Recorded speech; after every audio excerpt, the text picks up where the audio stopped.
Honorable Speaker, sir, with your permission, I want to draw the attention of Chief Minister to the objections of draft policy of eco-sensitive zone of Pong Dam Wildlife Sanctuary. माननीय मुख्यमंत्री, आप बोलिए, अपना subject बोलिए। माननीय अध्यक्ष जी, ये eco sensitive नहीं है, बहुत ही बड़ा सेंसिटिव इश्यू है जो 5 विधानसभा क्षेत्र के साथ जुड़ा हुआ है। Dehra, Jaswan Pragpur, Jawali, Nurpur, Fatehpur. Ministry of environment, forest and climate change का पहला नोटिफिकेशन आया था 16 नवंबर 2015 को। This was the draft policy of eco sensitive zone. उसके बाद दोबारा एक नोटिफिकेशन आई 28 अप्रैल 2022 को regarding eco sensitive zone around the boundaries of Pong dam.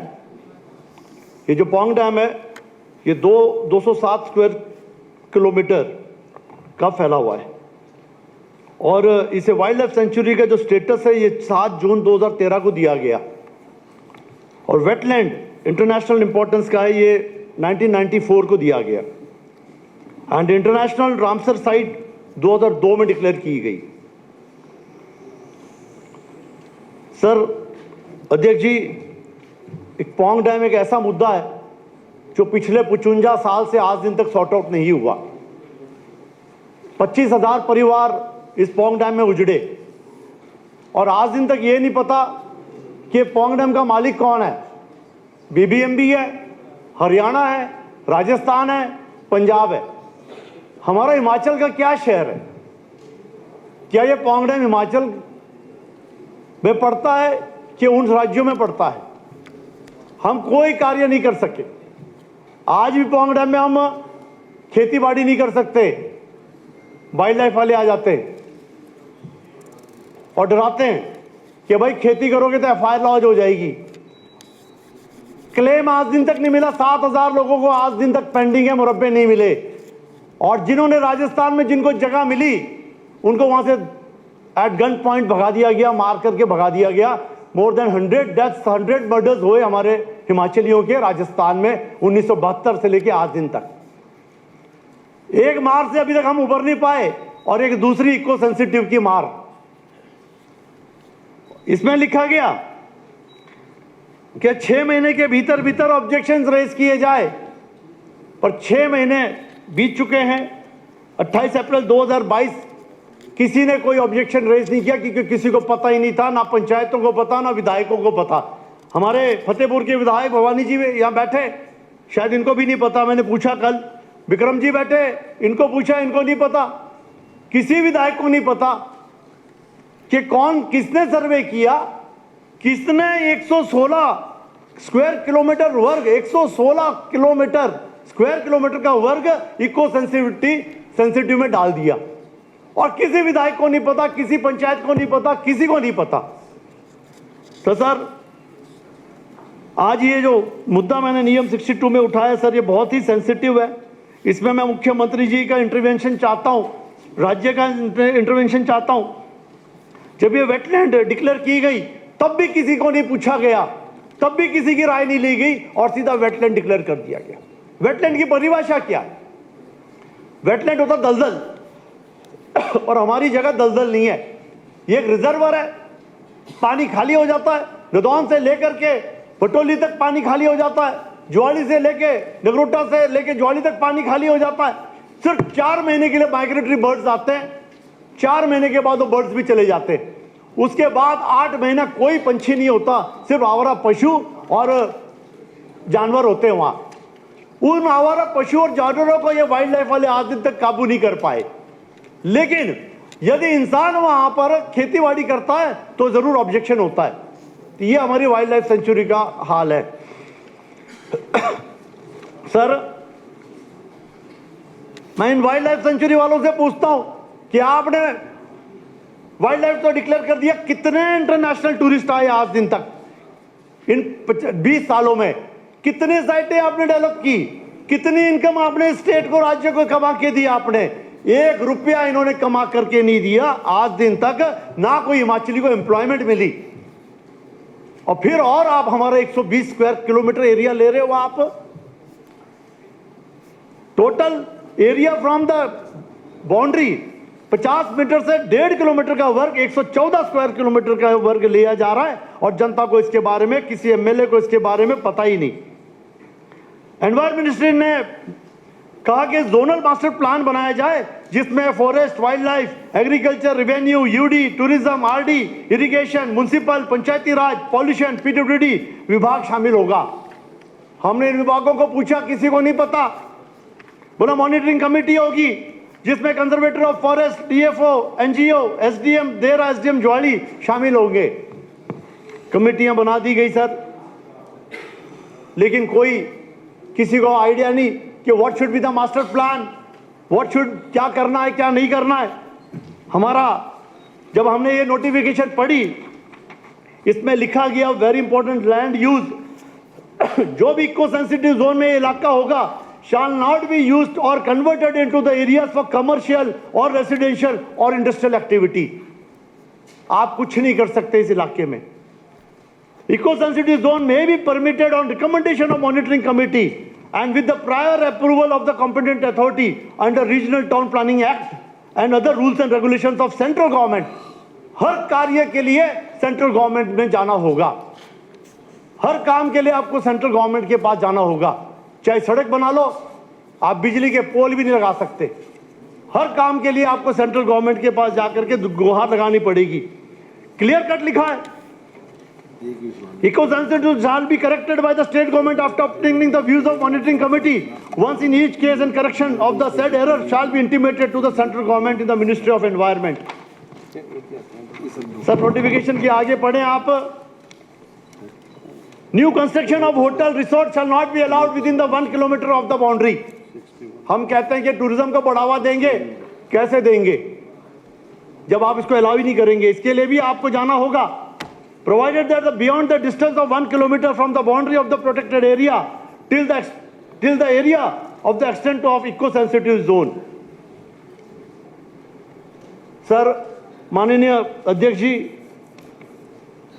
इसमें भी 2-3 बना दिए इन्होंने टेबल्स। एक प्रोहिबिटेड एक्टिविटी, एक बना दिए इन्होंने रेगुलेटेड एक्टिविटी, और एक बना दिया इन्होंने जो कार्य कर सकते हैं प्रोमोटेड एक्टिविटी।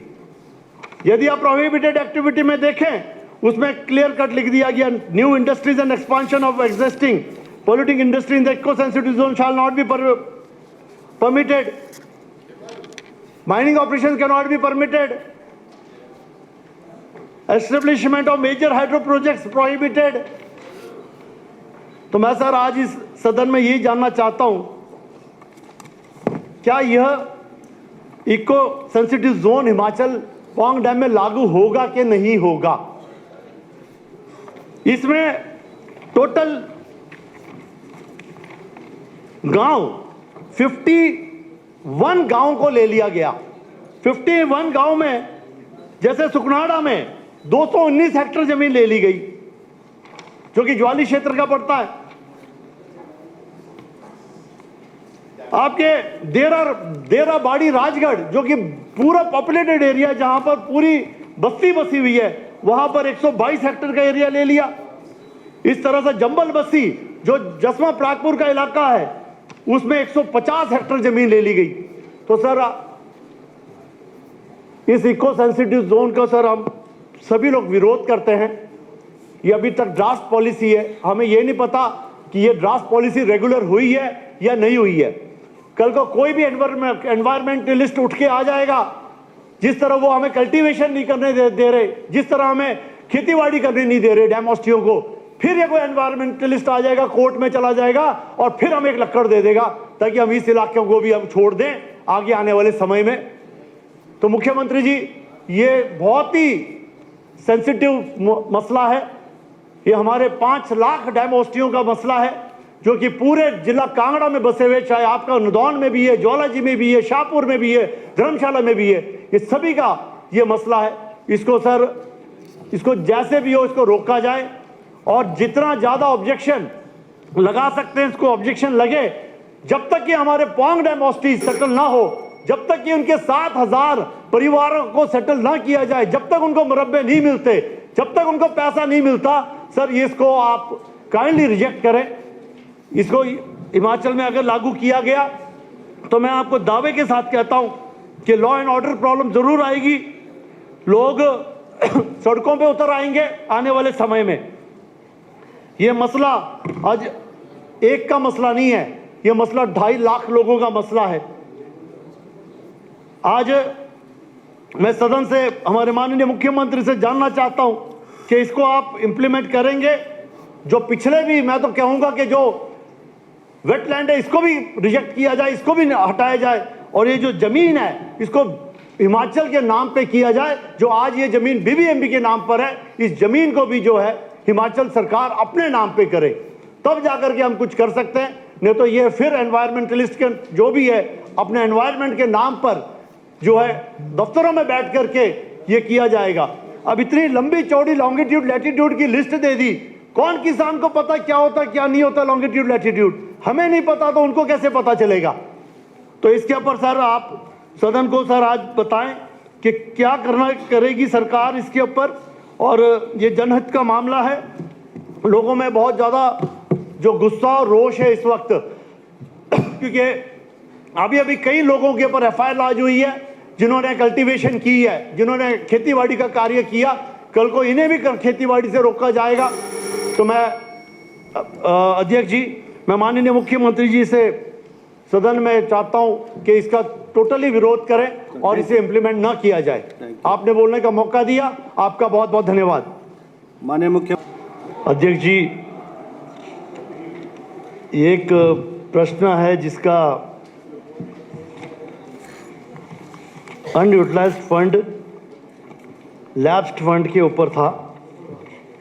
2020-21 में 2320 करोड़ रुपया लैप्स हुआ और 2020-21 में 2032 करोड़ लैप्स हुआ, जिसका जवाब दिया गया the funds remained underutilized due to vacant post, less utilization of funds, non-receipt of central share from Government of India, revision of pay scale not made, non-completion of codal formalities, non-filling of vacant post।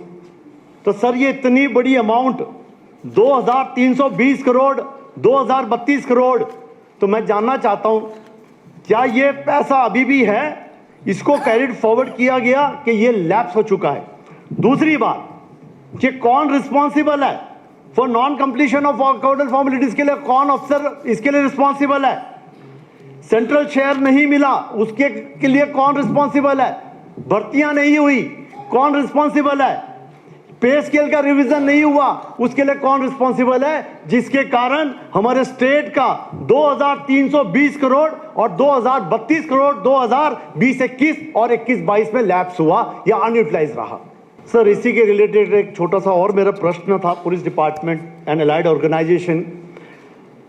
Sir इसमें जो पैसा lapse हुआ था police and allied में 2020-21 में 245 crore lapse हुआ और 20-21 में 91 करोड़ लॉस हुआ, लैप्स हुआ, जिसमें था कि मॉडर्नाइजेशन ऑफ पुलिस।